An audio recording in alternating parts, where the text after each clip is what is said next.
syukur kalau ini tidak terjadi. Antisipasi semua rakyat Indonesia sebelum terlambat. Karena sesal kemudian tidak berguna. Saya mau kasih tahu juga ya. Tidak berguna. Saya mau kasih tahu juga ya, buat itu di Amerika itu mereka sedang menguji bahwa vaksin bisa dimasukkan ke dalam makanan. Ya, nggak tahu akan implementasinya kapan. Hati-hati aja. Kalau memang makanan itu sudah dikontrol melalui berbagai macam program, bukan tidak mungkin titipan dari luar pun akan masuk lokalisasi. Bukan dalam tidak program. mungkin, mungkin.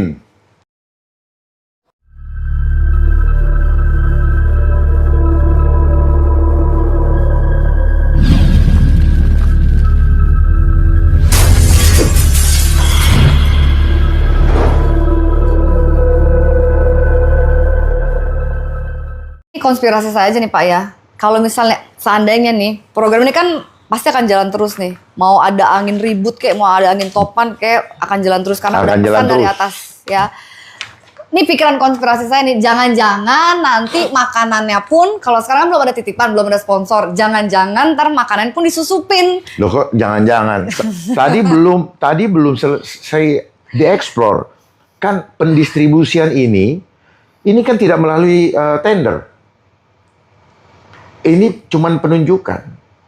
Dan orang mendaftar saja, saya ikutan dong. Saya punya pengalaman begini.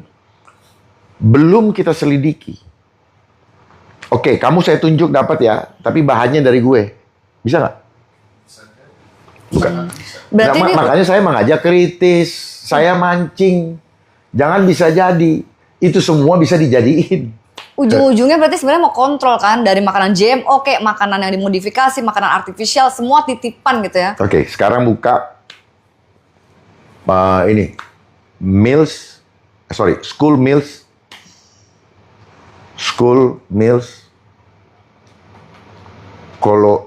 coalition adalah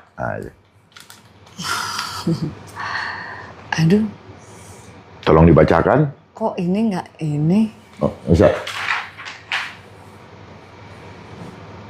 Oh Mas Hendra, Supaya saya buka ya.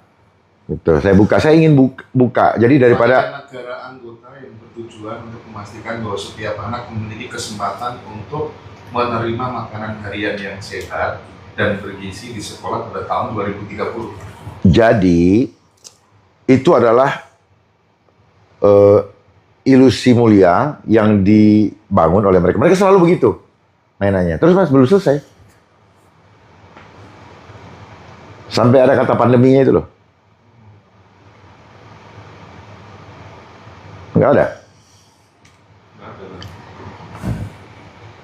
Sampai ada kata pandeminya. School Meals Coalition. Ada nggak? tunggu nih, Mas? tunggu nih bentar.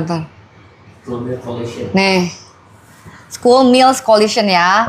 A healthy meal every day for every Enggak, child. adalah gitu. Oh itu. adalah Indonesianya Biar, aja. ya, Oh biar. oke.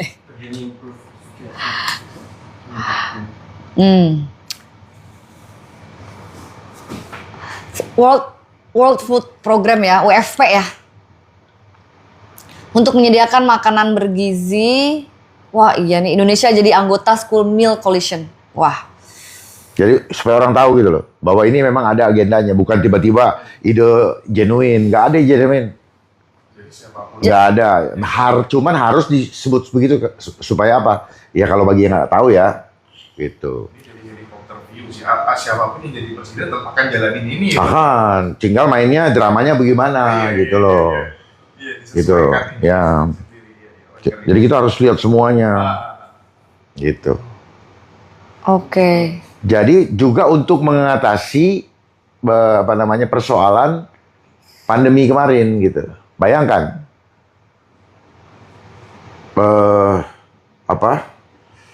termasuk COVID. Ini kelanjutan dari COVID. School Meals Coalition ini. Jadi mengatasi kehancuran ekonomi pada dampak dari pandemi. Coba Pak, boleh saya ambil handphone saya Pak daripada itu supaya ini. Jadi School Meals Coalition ini dia beranggotakan lebih dari 100 negara anggota PBB ya. Berarti UN lagi, ya kan? Jadi mereka itu maunya kontrol makan di sekolah di seluruh dunia, dan endgame-nya itu adalah 2030. Jadi mereka mau kontrol makanan anak-anak di seluruh dunia. Jadi programnya bukan program lokal nih. Ini untuk buka semua semua negara. Buka aja biar rakyat itu tanggung. Tanggung. Nih ya. Jadi makanan sekolah yang terdampak nih ya. Iya. Ya, koalisi ini melibatkan negara-negara anggota dan mitra dari berbagai sektor untuk memulihkan program makan sekolah yang terdampak pandemi. Ya, jadi ini adalah kelanjutan dari pandemi yang lalu, gitu. Dan pandemi yang lalu luar biasanya itu sudah direncanakan dalam RPJP 2020 sampai 2024. COVID itu mulai Maret jadwalnya. Ya, mereka punya jadwal. Setelah RPJPMN ya disahkan. Nah, RPJP ini berarti dibuat tahun berapa? 2019. Artinya presiden dan perangkat pada tahun itu tahu bahwa ini adalah agenda terencana. Saya punya dokumennya. Para buzzer, nih saya punya dokumennya. Ayo kita adu data, ya. Saya siap untuk menyelamatkan bangsa ini nih data. Nih, saya punya data. Ya. Saya bukan cuma asal bicara, saya baca semua ini. Ada dalam bahasa Inggris, dalam bahasa Indonesia. Ya, untuk yang summit tadi ini ada semua. Ayo. Saya sengaja bawa ini karena apa? Ya, bukan. Mereka-mereka itu lah, ini tanda tangan yang ini, yang untuk itu Development Planning, National Development Planning Agency dari Bappenas. Nih, Head of Food State System. Statement. Nih, food. Jadi bergizi, badan gizi nasional sama urusan food. Nah, apapun lah cari itu food. Nah, itu ada kaitannya. Ini adalah agenda global. Agenda 1 tadi, agenda 2 tadi GMO, ya, dikasih makan yang GMO yang sudah olahan. Nah, apa yang akan terjadi secara psikologis terhadap manusia yang memakan itu?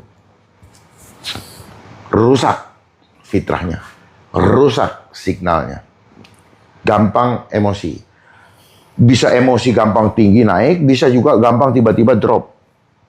Tidak punya daya lawan. Apa yang bisa mengendalikannya? Frekuensi. Gelombang yang tidak terlihat mata. Jadi ini semua gitu. Apa yang akan terjadi? Akan terjadi perubahan hormon. Ya. Karena ketika dia masuk, we are what we eat. Terjadi perubahan hormon. Waspada Bapak Ibu sekalian. Jangan sampai nanti anak-anakmu, terutama yang kecil, yang belum mengenal lawan jenis, tahu-tahu dia suka sesama jenis. Waspadalah. Saya hanya mengingatkan. Syukur kalau ini tidak terjadi. Antisipasi semua rakyat Indonesia sebelum terlambat. Karena sesal kemudian tidak berguna. Saya mau kasih tahu juga ya. Tidak berguna. Saya mau kasih tahu juga ya, buat itu di Amerika itu mereka sedang menguji bahwa vaksin bisa dimasukkan ke dalam makanan. Ya, nggak tahu akan implementasinya kapan. Hati-hati aja. Kalau memang makanan itu sudah dikontrol melalui berbagai macam program, bukan tidak mungkin titipan dari luar pun akan masuk lokalisasi. Bukan dalam tidak program. mungkin. Karena program luar yang harus dijalankan ke sini. Jadi mari kita buka kemungkinan itu lebih lebar daripada kita takut-takut mengungkapkan, tapi anak-anak hancur.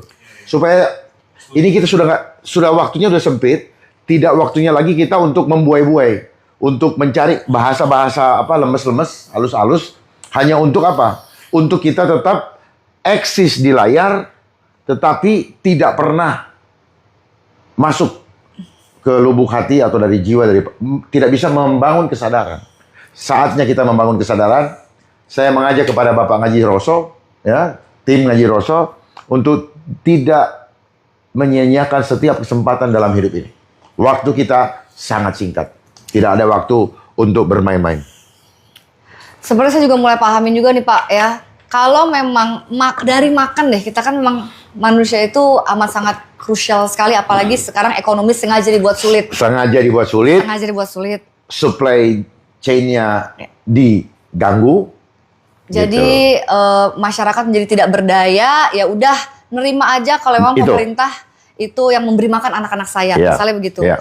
Nah, ujung-ujungnya, nih kalau menurut pemikiran saya, ujung-ujungnya nanti kalau mau terima makanan pun itu harus digitalisasi, harus biometrik, jadi semua itu harus terdata. Jadi Iya, mau nggak mau iya. masuk lagi ke sistem Dajjal, sistem digital itu sendiri. Memang ini semua ini sistem itu jadi nanti kenapa tiba-tiba muncul namanya apa Menteri Kesehatan kan?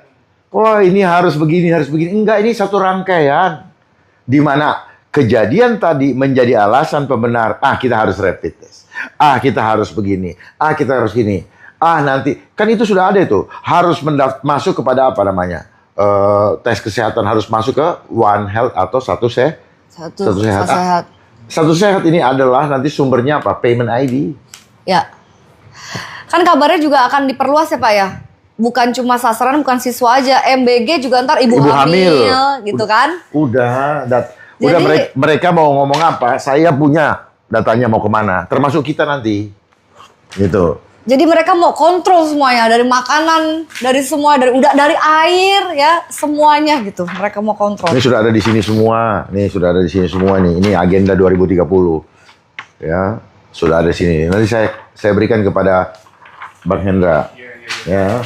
Nah, digitalisasi ini yang nih, saya harus bawa ini supaya orang semua terbiasa melihat ini.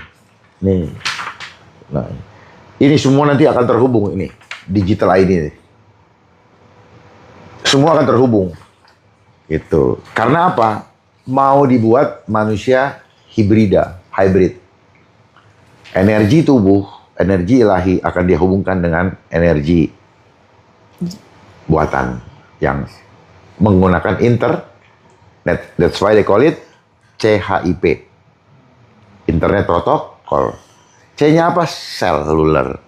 Hanya hybrid. Nah, kita itulah menjadi manusia hybrid. Itulah kenapa mereka memaksa dengan segala macam program-programnya yang ribet amat, mau meyakinkan rakyat supaya mau menerima. Yang intinya apa? Gua lagi nyari jalan biar lu yang pada bego gua masukin alat ke dalam tubuhmu tanpa kau sadari, dan akhirnya saya bisa mengendalikan tanpa kamu sadari, sesuai dengan maunya mereka. Gitu. Jadi ada saran nggak Pak, jika memang ini sebenarnya tidak bisa digoyang lagi programnya, ada nggak saran mengenai MBG menjadi lebih baik? Atau memang Nggak ada, percuma. Kenapa saya bilang nggak usah, berhentikan?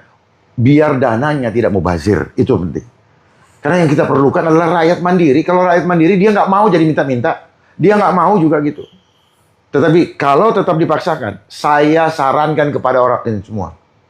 Supaya apa? Tolak. Itu hak kita. Itu hak asasi. Dan herannya, perangkat-perangkat seperti Komnas HAM diam-diam aja. Menteri Hukum mengatakan bahwa, oh ini bukan pelanggaran hak asasi manusia. Wow. Karena jangan membuat definisi-definisi seenaknya saja. Ya, seringkali mereka menggunakan istilah-istilah asing. Jadi baru saya sadar bahwa ilmu-ilmu kita selama ini adalah ilmu pemberian. Untuk apa? Ilmu-ilmu pemberian untuk membuat kita tidak pernah bisa membuka kebenaran apa yang sedang terjadi. Karena sudah diberikan dalil-dalil. Makanya dalil kan, senang berdalil. Nah, gitu. Tahu nggak? Senang berdalil. Apa? Senang beralasan untuk menutupi drama. Modus operandi. Dalil ini dipakai untuk menutupi modus operandi. Modus operandi itu apa? Motif drama kejahatan yang mereka lakukan. Kira-kira ada program apa lagi nggak selain MBG yang akan dilokalisasi merupakan yang mandatori dari mereka? Semua Setelah MBG, next apa Pak? digitalisasi. Itu. Ya, digitalisasi. Seperti- Ini kan MBG kan sebenarnya bukan urusan perut, bukan stunting, enggak. Mereka aja nggak ngerti stunting kenapa. Jangan-jangan stunting ini akibat mereka diimunisasi. Ya. Ya.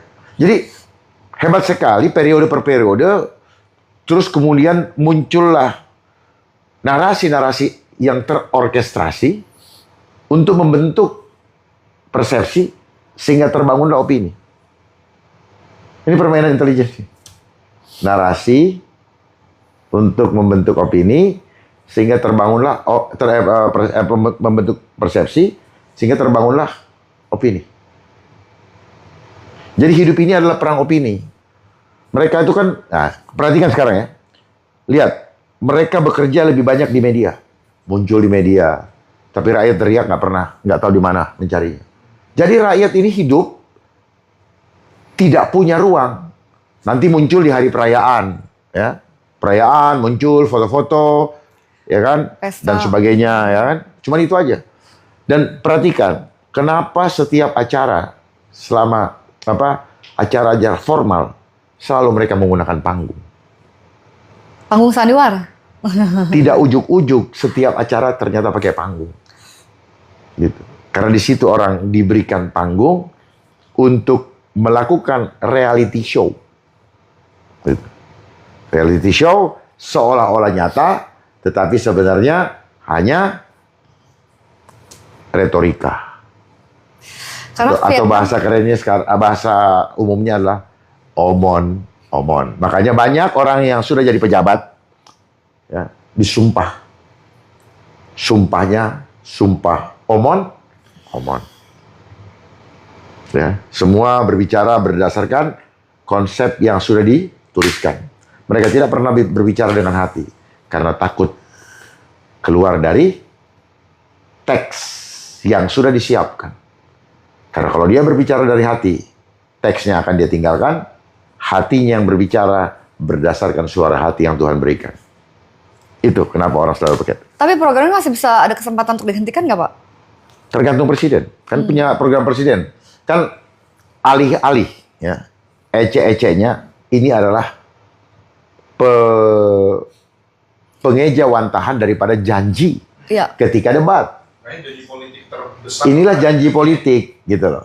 Tapi telusurilah, kan tadi saya kasih buka ini, bahwa setiap calon capres dan wapres harus mengikuti RPJMN, RPJPN. Jadi sudah ada kanalisasinya. Bukan hasil ide dari pemikiran yang sudah dipersiapkan jauh-jauh hari. Jadi sebenarnya nggak terlalu sulit memimpin itu. Yang sulit adalah bagaimana mengelabui orang dari perebutan supaya bisa menduduki kekuasaan tadi, sehingga dia berhak menjadi serigala. Kita jadi domba-domba. Domba-domba mengikuti serigalanya. Kalau nggak tahu hatinya serigala, maka kita tidak tahu. Tapi saya buka di sini. Hati seorang pemimpin, dia hatinya lembut, dia bijaksana atau tidak, dia adil atau tidak, ada pada setiap kebijakannya. Ya, hati yang bijak pasti adil. Kalau adil, rakyatnya akan diperlakukan beradab. Dan rakyat tidak bisa dihitung dengan data yang menggunakan angka, karena itu berhubungan dengan nyawa, jiwa, di mana dalam tubuh kita ada 50 triliun entitas yang masing-masing itu terhubung dengan sang Ilahi ya. ilah, pemiliknya. Dia hidup. Makanya kelihatan di casing dalam satu tubuh, kepala, leher, dada, tangan kanan kiri, perut, kaki, tetapi semua digerakkan oleh entitas-entitas yang kita sebut dengan sel. Gitu. Makanya kalau tangan luka, dia akan nutup sendiri selama selnya masih beroperasi, masih berfungsi dengan optimal. Yang tidak disebut oleh mereka yang jualan obat kena gula. Nah, padahal gula terjadi akibat rusaknya organ-organ, entah itu liver, entah itu ginjal, dan sebagainya yang tidak mampu mendetoksifikasi seluruh makanan yang mengandung gula, racun-racun, ya, bahkan racun pikiran, itu. Mereka tidak mampu dan jadi gula. Jadi tidak melulu karena makanan. Pikiran itu yang nomor satu. Setuju, Karena Pak. orang makan banyak karena orang itu tidak bisa mengendalikan pikirannya. Jadi memang dalam hidup ini apa? Jangan berpikir parsial, harus bisa melihat secara holistik, komprehensif, terintegrasi. Kenapa orang pengen jadi hedon? Salahkan televisi, jangan banyak iklan. Ya, itu. Jadi saran saya, hentikan program MBG dalam waktu yang sesingkat-singkatnya. Jakarta, 5 Oktober 2025, atas nama Hendra Ngajiroso, Dharma Pongrekun, dan Ibu Mbak Citra. Dan kita ganti dengan program yang membuat rakyat bisa mandiri melalui program mentoring oleh pemerintah kepada rakyat, supaya rakyat yang sedang tertatih-tatih ekonominya, kita topang untuk dia bisa berdiri, sehingga dia mulai bisa berjalan sendiri, dan bahkan dia berlari. Bagaimana caranya? Sangat mudah. Tergantung nawaitunya, tergantung niatnya, tergantung strong political will dari seorang pemimpin yang berhati negarawan.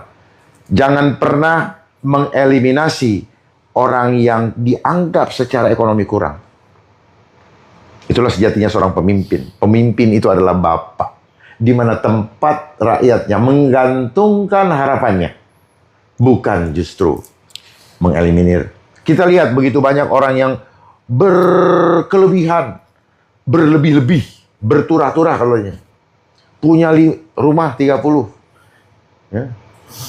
Oh, banyak. Rumah 30. 30 itu baru sedikit.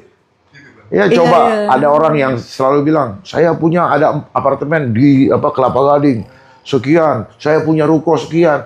Banyak. Sementara banyak orang yang mau makan satu hari susah. Kenapa bisa terjadi? Salah dia? Enggak salah dia, sistem. Siapa yang dekat dengan ordal, maka dialah yang punya modal. Itulah sistem kapitalis. Siapa yang punya kapital atau punya modal, dia yang boleh hidup.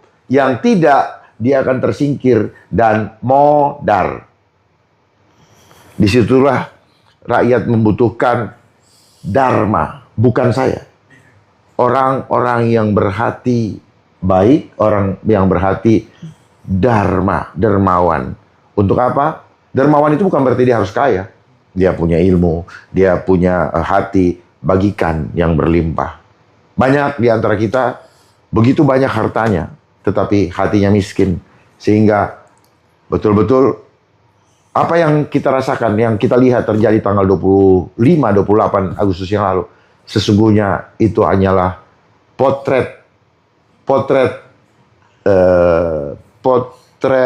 kulminasi dari akumulasi persoalan yang sudah menahun, yang terjadi, meledak dan diledakkan, makanya meledak, gitu. Kenapa saya bilang diledakkan, makanya dia meledak. Dia tidak, yang membuat meledak apa? Proses beruntun dari mulai tahun awal 2000 bulan November, setelah saya dilantik, PPN 12%, kemudian muncullah MBG ini kan dilaksanakan tanggal 6 Januari.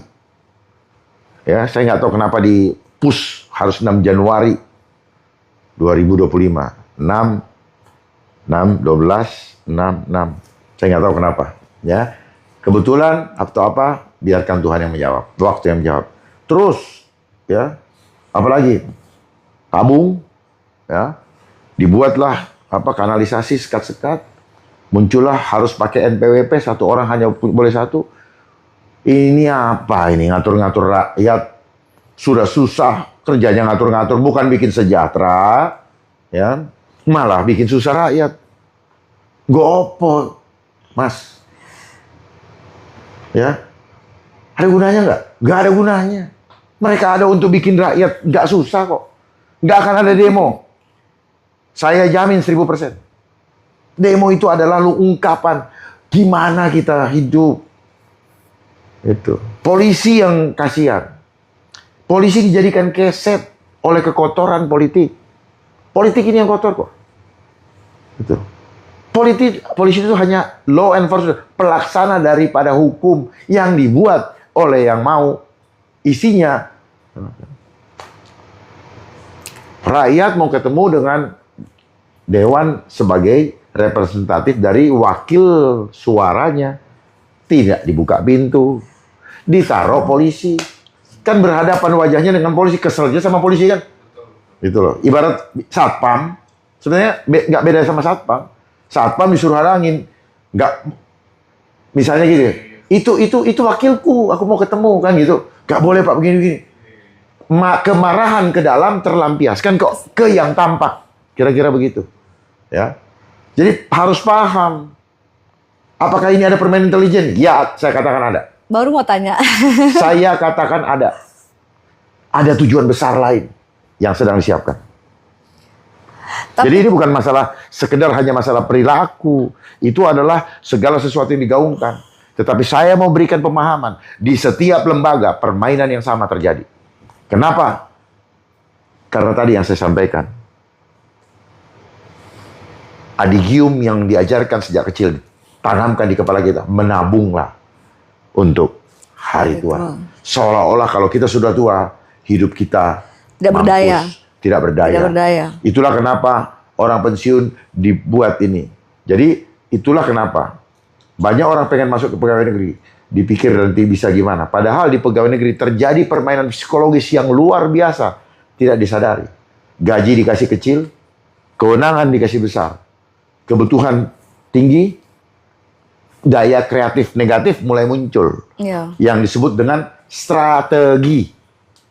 Kreatif negatif, yang penting hasil prosesnya kumaha engke. Itu yang terjadi. Ya, mari kita mulai buka diri kita. Kita ada dalam bagian itu. Pernah ada dalam bagian itu. Seperti itu. Kalau kita dulu pernah salah, jangan teruskan kesalahan itu. Kalau kita dulu pernah menjadi pengkhianat, segera keluar. Jangan menjadi pengkhianat sampai Tuhan memanggil kita. Ini adalah kesempatan kita untuk laundry your sin. Mencuci dosa. Bukan sekedar money laundering. Tapi sin laundering juga harus kita kerjakan. Sin laundering. Day by day. Ya, day by day. Reformasi, day by day. Gak perlu bikin tim. Gak perlu bikin aturan. Aturan sudah ada di dalam hati kita. Aturan yang dimunculkan, ini adalah konsep homo homini lupus. Manusia suruh mengawasi manusia. Sadar nggak? Manusia yang mengawasi belum tentu lebih baik daripada yang diawasi. Hanya karena dia punya perangkat, dia punya power, dia kerjain orang yang kecil, padahal dia yang brengsek. Ayo kita buktikan. Jadi tidak boleh ada satupun di bangsa ini yang mau yang boleh menindas rakyatnya atas nama aturan, atas nama angka, dan atas nama data untuk kesuksesan agenda 2030. Mari sama-sama rakyat kita bangkit bersama untuk mempermuliakan Tuhan. Kita hadir di sini bukan di dunia ini, bukan untuk mencari kesenangan pribadi, tetapi kita bersatu supaya apa? Supaya nama Tuhan, bukan nama manusia itu yang ingin mengambil alih kendali Tuhan dalam mengontrol hidup kita. Biarlah hidup kita dikontrol oleh Tuhan. Mulai hari ini, mari sama-sama kita buka hati. Biarkan jiwa kita dikendalikan hanya oleh ilahi, divine. Supaya kita bisa mewujudkan rencana Tuhan di dalam hidup kita yang indah. Jangan lagi kita membuat rencana-rencana sendiri. Karena ketika kita membuat rencana-rencana sendiri, di situ akan terselip hawa nafsu. Karena rencana kita selalu akan berhubungan dengan budgeting. Itulah kenapa banyak di antara kita, saya pun dulu pernah juga keliru karena tidak paham. Sekarang saya buka. Saya akan bagikan apapun yang saya miliki dalam sisa waktu hidup saya. At any time, kita tidak tahu apa yang akan terjadi, tapi saya akan bagikan. Saya akan lakukan yang terbaik untuk bangsa ini selama saya masih ada hidup. Ya, lakukan yang terbaik selama masih ada hidup. Karena waktu kita tidak pernah kita tahu. Tapi percayalah, jangan pernah takut. Kalau kita menjalankan tugasnya, maka fasilitas hidup dia siapkan. Keselamatan dia siapkan, dan akan ada yang meneruskan perjuangan ini. Ya, jangan merasa bahwa, oh karena saya bukan. Saya hanyalah tiki mengantarkan, akan ada estafet berikutnya. Mari sama-sama, ya, apalagi Bu Citra, tidak usah pakai urutan-urutan nomor. Karena hidup kita ini, ya, hidup kita ini tidak pakai nomor.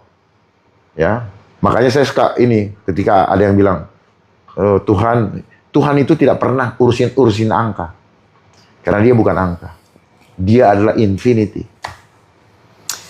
Ada pertanyaan netizen nggak? Coba tanyakan, mumpung saya boleh, ada. silakan.